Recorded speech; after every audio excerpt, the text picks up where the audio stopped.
சாயிராம். ஓம் சாயிராம். குழந்தையே, உன் எண்ணமெல்லாம் ஈடேறும் நேரம் வந்திருக்கிறது. முடியும் இரவு உன் கவலைகளுக்கு முடிவாக இருக்கட்டும். என் வாழ்க்கையில் எதுவுமே நடக்கவில்லை, என் வாழ்க்கை அப்படியே போய்க்கொண்டிருக்கிறதே என்று என்னிடம் கேள்வி கேட்டாய். அதற்கான விடையோடு உன் சாயப்பா வந்திருக்கிறேன். உன் கஷ்டங்களுக்கெல்லாம் முடியும் நேரம் வந்துவிட்டது. நாளை விடியல் உன்னுடைய மகிழ்ச்சியான தருணம் ஆரம்பமாகப் போகிறது. உன் வாழ்வின் நீ உச்சத்தை தொடும் நேரமும் ஆரம்பமாகப் போகிறது. நாளை விடியலில் நம்பிக்கையோடு கண்களை மூடிக்கொண்டு 2 நிமிடம் கேள். உன் வாழ்வில் பல மாற்றங்கள் நிகழப்போவதை கண்கூடாக உணர்வாய். உன்னுடைய காலம் வரும் வரை பொறுத்திரு. உன்னை வேண்டாம் என்று உதறி தள்ளியவர்கள் நீதான் வேண்டும் என்று உன்னை தேடி வரும் வரை பொறுத்திரு. ஊமையாக காத்திரு. உன்னை உதாசீனப்படுத்தினவர்கள் உற்சாகமாக எப்படி இருக்கிறார்கள் என்பதை ரசித்து கொண்டே இரு. உன் காலம் வரும்பொழுது அவர்களுக்கான பதிலை நீயே சொல்லலாம் மிக ஆனந்தமாக. எல்லார் வாழ்க்கையிலும் மாற்றங்கள் நிகழ்ந்து கொண்டேதான் இருக்கும். உன் வாழ்வு மட்டும் அப்படியே போய்விடுமா என்ன? நிச்சயமாக போகாது. அப்படி போகவும் நான் விடமாட்டேன். வீணாக உன் மனதை போட்டு குழப்பிக் கொள்ளாதே. நம் வாழ்க்கை அப்படியே போய்விடுமா என்ற அச்சத்தை முதலில் உன் மனதிலிருந்து தூக்கி எறி. என் பிரியமான கண்மணியான உனக்கு நல்ல மாற்றங்களையும் நல்ல வாழ்வையும் தருவதுதான் என்னுடைய வேலை. முதல் வேலையாகவே இருக்கும். குழந்தையே, உன்னை மிஞ்ச இந்த உலகத்தில் யாருமே இல்லை, ஆளே இல்லை என்ற அளவிற்கு உன்னை உன் வாழ்க்கையில் உயர்த்தப் போகிறேன். உன்னுடைய எதிரிக்கெல்லாம் சொல்லிவை, உணர்த்திவை, உன்னுடன் இருப்பது உன் சாயப்பாவென்று. யார் என்னை நிரந்தரமாக நம்புகிறார்களோ, யார் என்மேல் விசுவாசமாக இருக்கிறார்களோ, யார் என்னை நிரந்தரமாக மனதில் நிறுத்தி எப்பொழுதும் சாயி சாயி என்று மனதார உச்சரித்து கொண்டே இருக்கிறார்களோ, அவர்கள் வாழ்க்கை எப்பொழுதும் எந்த நேரத்திலும் எந்த நொடியிலும் வீண் போனதாக சரித்திரமே இல்லை. என்மேல் முழுமையாக நம்பிக்கை வைத்திருக்கும் எந்த பக்தரையும் நான் விட்டு கொடுத்ததும் இல்லை, அவர்களை விட்டு சென்றதும் இல்லை, என்னை விட்டு விலகி போகும்படி அறிவுறுத்தியதும் இல்லை. அவர்கள் வாழ்க்கையில் நல்ல ஏற்றத்தை, முன்னேற்றத்தை, வளர்ச்சியை கொடுக்கவே நான் அயராது உழைத்து கொண்டிருக்கிறேன். அவரவர் செய்த கர்ம வினைகளின்படி அவரவர் வாழ்க்கையில் கஷ்ட நஷ்டத்தை அனுபவித்து கொண்டிருக்கிறார்கள். அந்த கர்ம வினைகளின் வலிமையை குறைத்து அவர்களுக்கான மகிழ்ச்சி, சந்தோஷம், ஆனந்தம், அற்புதம் எல்லாம் ஒரு சேர கிடைக்கவே உன் சாயப்பா பாடுபட்டு கொண்டிருக்கிறேன். என்னை மீறி உன் வாழ்க்கையில் எதுவுமே தவறாக நிகழாது. என் பார்வை எப்பொழுதும் உன் மீதே உள்ளது. என்னை முழுவதுமாக நம்பு. ஏதாவது மனசோகமாக இருந்தாலோ மனவேதனையாக இருந்தாலோ ஒரு முறை சாயி என்று சொல்லிப்பார். உனக்கு வெற்றி நிச்சயம். உன்னுடைய கவலை என்ன என்பது எனக்கு நன்றாகவே தெரியும். எதை பற்றியும் கலங்காதே. உன்னுடைய வெற்றிக்கு வழி சமைப்பவன் நானே. என் மீது நம்பிக்கை வைத்தவர்களை கைவிட்டதாக இதுவரை எவருமே இல்லை. உன்னை மட்டும் நான் எப்படி கைவிட்டு விடுவேன்? நீ என்மேல் வைத்த நம்பிக்கைக்கான பரிசு அற்புதமாக வகையில் உன் கையில் வந்து சேரப்போகிறது. நாளை விடிவதற்குள் உனக்கான மகிழ்ச்சியான செய்தி உன் செவிகளில் வந்து எட்டும். நீயே ஆச்சரியப்பட்டு நம் வாழ்க்கையில் இதுவெல்லாம் நடக்கிறது என்று சந்தோஷத்தில் திக்குமுக்காடத்தான் போகிறாய். நாளை பார், என்னுடைய திட்டம் என்னவென்று உனக்கு மிக நன்றாகவே புரியும். இது நாள் வரை நீ எந்த பக்கம் திரும்பினாலும் உனக்கான வேதனைகள் உன்னை சூழ்ந்து இருந்தது. உன் சாயி தேவா சொல்கிறேன், நாளையிலிருந்து நீ எந்த பக்கம் திரும்பினாலும் உனக்கான சந்தோஷம், மகிழ்ச்சி மட்டுமே உன்னை சூழ்ந்து இருக்கப் போகிறது. உன்னுடைய வேதனைகளையும் கஷ்டங்களையும் நான் போக்கிவிட்டேன். இது நாள் வரை நம்பிக்கையோடும் பொறுமையோடும் காத்திருந்ததற்கான பலனை நிச்சயமாக நீ அடையப் போகிறாய். அதுவும் பெரும் ஆச்சரியம் உன் வாழ்வில் நிகழப்போகிறது நாளை விடிவதற்குள். இது நிச்சயமாக சர்வ நிச்சயமாக உன் வாழ்வில் நிகழும். அப்பா, முட்களின் மேல் நின்று கொண்டிருப்பது போல நான் உணர்கிறேன். என் வாழ்க்கையில் ஆச்சரியம் நிகழப்போகிறது என்று சொல்கிறீர்கள். என்னால் இதை எப்படி ஏற்றுக்கொள்ள முடியும் என்றுதானே கேட்கிறாய்? உன்னுடைய கடந்த கால புண்ணியங்கள் நிறைய இருப்பதால்தான் நீ இங்கு வந்திருக்கிறாய், என்னிடம் வந்து சேர்ந்திருக்கிறாய். யார் ஒருவர் என்னிடம் வந்து சேர்ந்தார்களோ, என் பாதத்தில் வந்து சரணடைந்தார்களோ, அவர்களுக்கு இம்மையிலும் மறுமையிலும் எந்த கெடுதலும் ஏற்படாதவாறு உன் சாயி தேவா பார்த்து கொள்வேன் என்பதை முழுமையாக நம்பு. எனவே கவலையை விட்டுவிடு. உனக்காக நான் தான் இருக்கிறேனே. உனக்கான இருளிலும் நான் தான் உனக்கு ஒளியாக இருப்பேன். உன் பிரச்சனைகளுக்கு நானே தீர்வாகவும் இருப்பேன். உன் கேள்விகள் அனைத்திற்கும் நானே பதிலாகவும் இருப்பேன். உன்னுள்ளே என்றுமே நான் தான் இருக்கிறேன். உன் கூடவே எப்பொழுதும் நான் தான் இருக்கிறேன். உனக்காகவே என்றுமே நான் தான் இருக்கிறேன். நீயாக என்னை தேடி வரவில்லை. எந்த தெய்வத்திடம் உன் கஷ்டங்களை எல்லாம் சொல்லி அழையென மருகி நின்ற பொழுது நான் இருக்கிறேன் என்று திருவிழாவில் தொலைந்த குழந்தையை தேடும் தாயாய் நான் தான் உன்னை தேடி வந்திருக்கிறேன். உனக்கு வேண்டியதை நான் நிச்சயமாக செய்வேன். என் குழந்தைகளின் நல்வாழ்வுக்காகவே நான் அவதரித்தவன். நீ நான் தேடி கண்டுபிடித்த புதையல், பொக்கிஷம். அந்த புதையலை திரும்பவும் மண்ணில் வீசி எறிய நான் விடவே மாட்டேன். என்னுடைய ஆசிர்வாதமும் பரிபூரண அருளும் எப்பொழுதுமே உனக்கு உண்டு. என்னுடைய அனுகிரகத்தினால் இந்த பிறவியில் என்னை நீ ஆராதிக்கிறாய். அப்படி உன் சாயி தேவாவை வணங்கும் அவகாசம் உனக்கு கிடைத்ததே ஒரு யோகம்தான். இப்பிறவிக்கு சாட்சி நான். உன் பூர்வ ஜென்மங்கள் அனைத்திற்குமே சாட்சி. நீ கலங்குவது வீண். நான் சமாதியிலிருந்தே உலகை ஆள்வேன் என்பது உனக்கு தெரியாதா? இவ்வுலகை விட்ட பிறகும் நான் சர்வ சக்தியோடு வேலை செய்து கொண்டுதான் இருக்கிறேன். பக்தியுடனும் அன்புடனும் என்னை நினைப்பவர்கள் பக்கத்தில் நான் காலம் காலமாக நிச்சயமாக இருப்பேன். உனக்கு ஒரு விஷயத்தை தெளிவுபடுத்த விரும்புகிறேன். கவனமாக கேள். இதுவரை மட்டுமல்ல, இன்னமும் நீ அனுபவிக்கிற எதிர்கொள்கிற ஒவ்வொரு செயலும் உன் முன்ஜென்ம கர்மாவின்படிதான் நடக்கிறது என்பதை புரிந்து கொள். இதை மாற்ற எவருமே முடியாது. பரமேஸ்வரனாலேயே மாற்ற முடியாத ஒன்றை நீ அனுபவித்துதான் ஆக வேண்டும். கர்மாவை மாற்ற முடியாத கடவுளை எதற்காக கும்பிட வேண்டும் என்று நீ நினைக்கலாம். கர்மாவின் தீவிரத்தை குறைத்து அதை நல்ல வழியில் மாற்ற வழிகாட்டுவதற்கு குரு வழிபாடு மிக முக்கியமாக தேவை. என்னை சரணடைந்துவிட்ட ஒருவர் தனது எதிர்காலத்தை பற்றியோ தற்போதுள்ள இக்கட்டான சூழ்நிலை பற்றியோ கவலை கொள்ளவே கூடாது. வீண் கவலை எந்த விதத்திலும் பலன் தரவே தராது. மாறாக சாய்பாபா மீது நம்பிக்கை இல்லாமலேயே அது காட்டுகிறது. நடப்பது எல்லாமே என்னுடைய விருப்பம்தான். நீ வேண்டியதையெல்லாம் நான் தருவேன் என்பது மிக மிக தவறான ஒன்று. உன்னுடைய கடந்த காலத்தையும் எதிர்காலத்தையும் நான் அறிவேன்.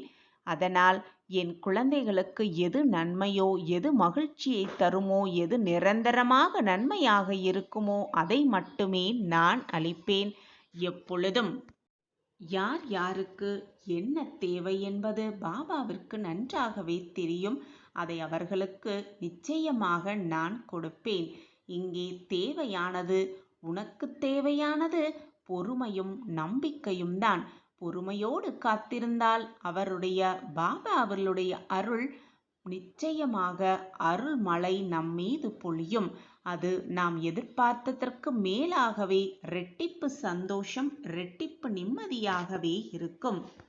சாயிநாதரே, எனக்கு நிம்மதியை தாருங்கள் என்று நீ என்னிடம் வேண்டினாயே, அந்த குரலை கேட்க உன் சாயப்பா உன் வேதனையை தீர்க்க இதோ வந்துவிட்டேன். நாளை விடிவதற்குள் உனக்கான நல்ல நிகழ்வு, நல்ல செய்தி, நல்ல மகிழ்ச்சி உன் வாழ்வில் நிச்சயமாக நிகழும். உன்னை காக்க உன் சாயி தேவா எப்பொழுதும் உன் அருகிலேயே இருப்பேன், உன்னுள்ளேயே இருப்பேன். அதற்காக நீ எதற்குமே கவலைப்பட வேண்டிய அவசியமே இல்லை. உனக்கான ஆச்சரியம் நாளை நிச்சயமாக நடக்கும். நாளை பார், என்னுடைய திட்டம் என்னவென்று உனக்கு மிக நன்றாகவே புரியும். எது உன் வாழ்க்கைக்கு தேவையோ அதை சரியான நேரத்தில் சரியான தருணத்தில் நான் உன்னிடம் கொண்டு வந்து சேர்ப்பேன். உண்மையான அன்பு இருக்குமிடத்தில் எதிர்பார்ப்பு என்பது இருக்கவே இருக்காது. அதை அறிந்து கொள்.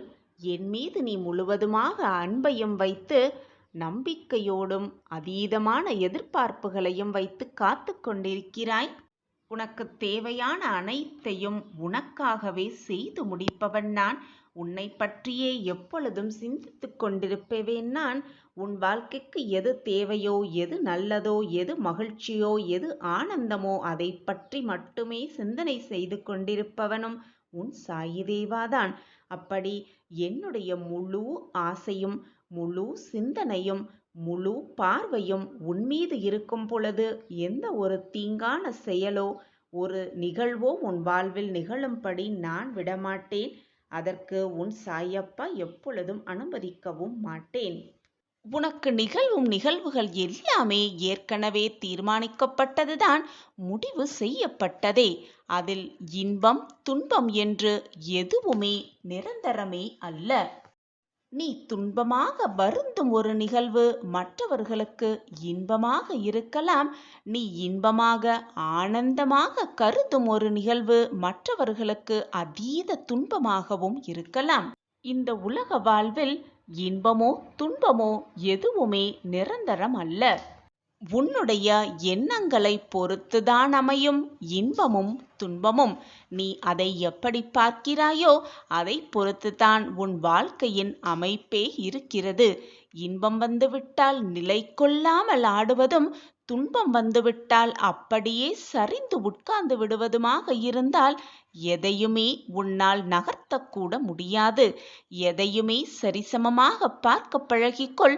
நீ நினைப்பதற்கு மேலாகவே உன் வாழ்க்கையில் மகிழ்ச்சி உன்னை வந்து சேரும்.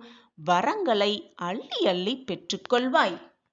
நேற்று நீ துன்பமாக கடந்த ஒரு நிகழ்வு இன்று இன்பமாக உனக்கு மாறியிருக்கலாம். அதேபோல் இன்று நீ துன்பமாகவோ இன்பமாகவோ கருதும் ஒரு நிகழ்வு நாளையே உனக்கு இன்பமாகவும் மாறலாம், துன்பமாகவும் மாறலாம். உன் பார்வையை பொறுத்துதான் அதில் அமர்ந்திருக்கிறது. உன்னுடைய எண்ணத்தை பொறுத்துதான் அது நிகழவும் செய்கிறது. காலம் அதற்கான மாற்றத்தை கொண்டு வந்து கொண்டுதான் இருக்கும். இன்பமாக இருந்தாலும் சரி, துன்பமாக இருந்தாலும் சரி, எதுவாக இருந்தாலும் சரி, எதுவுமே உன்னிடம் நிரந்தரமாக கடைசி வரை இருக்கப் போவதில்லை என்பதுதான் நிதர்சனமான உண்மை. அதுதான் சத்தியமும் கூட. இதுதான் நம் வாழ்க்கையில் சந்தோஷம், இதுதான் நமக்கான இன்பம் என்று நீ நினைத்து சந்தோஷப்படும் ஒரு விஷயம் உனக்கு துன்பமாக கூட மாறலாம். அதேபோல் இதுதான் நம் வாழ்க்கையில் மிகப்பெரிய துன்பம், இந்த துன்பத்தை இனி நம் வாழ்க்கையில் அடையவே கூடாது என்று நீ நினைக்கும் ஒரு விஷயம் கூட உனக்கு மிக இன்பமாக கூட மாறலாம். நான் கூறுவது மிகவும் குழப்பமாக இருக்கிறதா? புரியவில்லையா? இப்பொழுது நான் கூறுவதை கவனமாக கேள். உன் மனதில் ஒரு புது தெம்பு பிறக்கும். ஏதோ ஒரு இடத்திற்கு நீ பயணம் செய்து கொண்டிருக்கிறாய். அந்த பயணத்தில் மிகவும் அபூர்வமான ஒரு நண்பர் உனக்கு கிடைக்கிறார். அவரிடம் இருந்து நீ கற்றுக்கொள்ள வேண்டிய விஷயம் அவ்வளவு இருக்கிறது என்பதை நினைத்து கொண்டு அவரோடு பேசிய அந்த பழக்கத்தை வைத்துக்கொண்டு மிகவும் இன்பமாக இருக்கிறாய். சற்று நேரத்தில் அந்த மனிதருக்கு ஒரு விபத்து உள்ளாகிறது. விபத்தை அந்த மனிதர் சந்திக்கிறார். இப்பொழுது சொல், அந்த மனிதரை நீ சந்தித்து கொண்டிருப்பது, சந்தித்தது இன்பமாக இருக்குமா உனக்கு அல்லது துன்பமாக இருக்குமா? பார்க்கும் பார்வையில்தான் எல்லாமே அடங்கி இருக்கிறது. அவர் ஏதோ செய்த தவறுக்காகத்தான் இப்பொழுது தண்டனையை அனுபவிக்கிறார். அப்படியென்றால் அவர் தவறு செய்வதுதான் தவறு செய்தவர் என்று வைத்து கொண்டால் உன்னிடம் அவர் கூறிய நல்ல ஒழுக்கங்கள், நல்ல எண்ணங்கள், நல்ல சிந்தனைகளை வைக்கும் பார்க்கும் பொழுது அவர் ஒரு பொக்கிஷமான அருமையான மனிதர் என்று கூட சொல்லலாம். நீ பார்க்கும் பார்வையில்தான் எல்லாமே அமைந்து இருக்கிறது. நீ சந்தோஷத்தை சந்தோஷமாக எடுத்துக்கொண்டால் அது மிக ஆனந்தமாகவே இருக்கும். துன்பத்தை துன்பம் வந்துவிட்டதே என்று சலித்து உட்காராமல் அதையும் எதிர்த்து நின்று போராட கற்றுக்கொண்டால் உனக்கு வந்த துன்பம் கூட மகிழ்ச்சியாக மாறும். இதுதான் வாழ்க்கையின் ரகசியமும் கூட. உன்னுடைய வாழ்க்கையில் நடந்தது, நடந்து கொண்டிருப்பது, நடக்கப் போவது எதில் உண்மை, எதில் பொய் அமைந்திருக்கிறது, எதுவெல்லாம் மாயை என்று யாராலும் அறிந்து கொள்ளவே முடியாது, புரிந்து கொள்ளவும் முடியாது. ஏனென்றால் இந்த உலகமே ஒரு மாயைதான். எதுவுமே இங்கு நிரந்தரமல்ல. உலகத்தில் எதுவுமே நிலையானதும் அல்ல. காலம் அப்படித்தான் சுழன்று கொண்டே இருக்கும், மாற்றிக்கொண்டே இருக்கும், அனைத்தும் மாறிக்கொண்டுதான் இருக்கும். எதுவுமே இங்கு நிரந்தரமாக இருக்கப் போவதுமில்லை, நிலையாக இருந்து விடுவதும் இல்லை. இப்படி நிலையே இல்லாத இந்த உலகத்தில் உனக்கு வந்திருக்கும் துன்பமாக இருந்தாலும் சரி, இன்பமாக இருந்தாலும் சரி, அது உன்னிடமே இருந்துவிடும் என்று நீ தவறாக எண்ணுவது உன்னுடைய அறியாமையில்தானே. நீ எதையுமே எது வந்தாலும் சரிசமமாக எண்ண பழகிக்கொள். எது வந்தாலும் அதை சரிசமமாக பார்க்க பழகிக்கொள். அப்பொழுது உன்னை விட்டு எது சென்றாலும், உன்னை விட்டு எது விலகினாலும் பெரும் பாதிப்பு உனக்கு ஏற்படாது. அதை நினைத்து நீ வருந்த வேண்டிய அவசியமும் இல்லை. உனக்கு கிடைத்திருக்கும் இந்த பொக்கிஷமான வாழ்க்கையை மகிழ்ச்சியாகவும் ஆனந்தத்தோடும் சந்தோஷமாகவும் நிறைவான வாழ்க்கையை எப்படி வாழலாம் என்ற சிந்தனை மட்டுமே உன் மனதில் இருந்தால் போதும். மிக பிரகாசமான ராஜகம்பீர வாழ்க்கையை நிச்சயமாக அடைந்தே தீருவாய். நான் உன் அருகிலேயே இருந்து உனக்கான அனைத்தையும் செய்து கொண்டே இருப்பேன். என்னை மீறி உன் வாழ்க்கையில் எந்த தவறும் நிகழாது. நிகழும்படி நான் விடவும் மாட்டேன். என்னை முழுமையாக நம்புகிறாய் அல்லவா? பின் ஏன் உன் மனதில் இத்தனை குழப்பமும் போராட்டமும்? இன்றோடு உன் கஷ்டகாலமெல்லாம் முடிந்து விட்டது. சாயப்பா வரங்களை அள்ளி அள்ளி கொடுக்க நாளை வருவார். நம் இல்லத்திற்கு வருவார். மிக மகிழ்ச்சியான, அற்புதமான, எதிர்பாராத நல்ல நிகழ்வுகள் நம் வாழ்வில் நடக்கும். அதை சாய்பாபா நிறைவேற்றுவார், நடத்தி காட்டுவார் என்ற நல்ல சிந்தனையோடு இரு. உன் எண்ணம் போல் உன் சிந்தனை போல் எல்லாமே உனக்கு சாதகமாகவே அமையும். நான் தான் மீண்டும் மீண்டும் உனக்கு வலியுறுத்தி கொண்டே இருக்கிறேன். உன்னுடைய கஷ்டமும் நிரந்தரமல்ல, சந்தோஷமும் உனக்கு நிலையானதும் அல்ல. இரண்டும் மாறி மாறி மாறிக்கொண்டேதான் இருக்கும். நிரந்தரமே இல்லாத இந்த உலகத்தில், உன்னுடைய உயிரே நிரந்தரமில்லாத இந்த உலகத்தில் எது உன்னிடம் நிரந்தரமாக இருந்துவிடப் போகிறது? என் அன்பு பிரியமே, சிங்கத்தின் இறைக்காக மட்டுமே மான்கள் படைக்கப்பட்டிருந்தால் அதற்கு வேகமாக ஓடும் கால்களை இறைவன் படைத்திருக்கவே மாட்டான். அதுபோலத்தான் பிரச்சனைகளை கொடுக்கும் இறைவன் சமாளிக்கும் திறமையையும் கொடுத்திருக்கிறான். எனவே துணிந்து சமாளி உனக்கு வந்திருக்கும் பிரச்சனையை.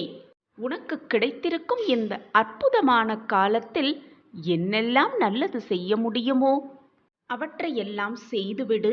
ஏனென்றால் இப்பொழுது நீ கேட்கும் இந்த நொடி கூட உனக்கு திரும்ப வரவே வராது. எந்த பிரச்சனை வந்தாலும் துவண்டு விடாமல் உனக்குள் இருக்கும் உன்னை முதலில் நம்பு. உன்னால் முடியாதது என்று இந்த உலகத்தில் எதுவுமே இல்லை என் குழந்தையே. நம்பிக்கையோடு ஒவ்வொரு தினமும் ஒவ்வொரு நொடியையும் போராடிக்கொண்டே இரு. ஏனென்றால் அந்த நம்பிக்கை என்பது உன்மேல் எல்லோருக்கும், உன்னை சுற்றி இருப்பவர்களுக்கும் உன்மேல் மிக எளிதாக வந்து விடாது. குழந்தையே, நான் உன் கைகள் இரண்டையும் பிடித்துக்கொண்டு போய்கொண்டுதான் இருக்கிறேன். நீ அமைதியாக என் பின்னால் வந்தால் போதும். இருக்கும் காலத்தை நான் நிறைவாக உனக்கு கொண்டு செல்வேன். கண்மணியே, உன்னில் எழும் தேவையில்லாத சிந்தனை என்னும் காரணம் ஒன்றையே நீ 10ஆக பார்க்கும் கண்கள் உன்னுடைய மனம்தான். அதை புரிந்து கொள். உன்னை பற்றி தெரிந்து கொள்ள நீ யாரிடமும் உன்னை பற்றி கேட்க வேண்டாம். யாரிடமும் கேட்கவே வேண்டாம். முதலில் கண்ணாடியை போய் பார். அதுதான் உன்னை உண்மையாக பிரதிபலிக்க செய்யும். நீ சொல்கிறாய், என்னுடைய வலது கை இடது கையாக தெரிகிறதே என்று நீ சொல்லுவாய். ஆனால் உன்னை உண்மையாக பிரதிபலிக்க செய்வதே அந்த கண்ணாடிதான். அனைத்துமே திசை மாறி காட்டலாம். ஆனால் உன்னுடைய ஆன்மாவை மிக சரியாக காட்டுவது அந்த கண்ணாடியே. அதில் நீ உன்னை நினைக்கின்ற எண்ணம் உயர்த்தி பேசி அந்த கண்ணாடி முன் நின்று பார். அப்பொழுது உனக்கு தெரியும் உன்னுடைய உயரங்கள் எல்லாம் எவ்வளவு குள்ளமாக இருக்கிறது என்பது. அப்பொழுதுதான் உனக்கு புரியும். இதுவே இப்படி இருந்தால் நீ உன்னை தாழ்த்தி யோசித்து பின் கண்ணாடி முண்டு நின்று இருந்தால் எப்படி இருக்கும் என்று நீயே சற்று சிந்தித்துப் பார் என் குழந்தையே. அவை உனக்கு தோல்வியாக கூட இருக்கலாம். ஆனால் அதுதான் மிக அற்புதமான உனக்கு கிடைத்த பொக்கிஷமான அனுபவம். அந்த அனுபவத்தால் நீ கற்றுக்கொண்ட பாடம் வெற்றியை விட கோடி மடங்கு, லட்ச மடங்கு மிக பெரியது. வெற்றி என்பது தற்காலிகமே. வெற்றி தோல்வி, இன்பம் துன்பம், கஷ்டம் நஷ்டம் எல்லாம் மாறிக்கொண்டேதான் இருக்கும். எதுவுமே இங்கு நிரந்தரம் இல்லை. நிரந்தரமே இல்லாத இந்த உலகத்தில் எனக்கு வெற்றி வந்துவிட்டால் கொண்டாட்ட பாகுவதும், தோல்வி வந்துவிட்டால் துவண்டு செல்வதும் யாருக்கு என்ன லாபமாக இருக்கப் போகிறது? ஆனால் தோல்வியாக உனக்கு கிடைத்த பாடம், நீ அதனால் கற்றுக்கொண்ட பாடம், உனக்கு கிடைக்கப் போகும் வெற்றியை மிக சுலபமாக எட்டி பிடிக்கலாம்.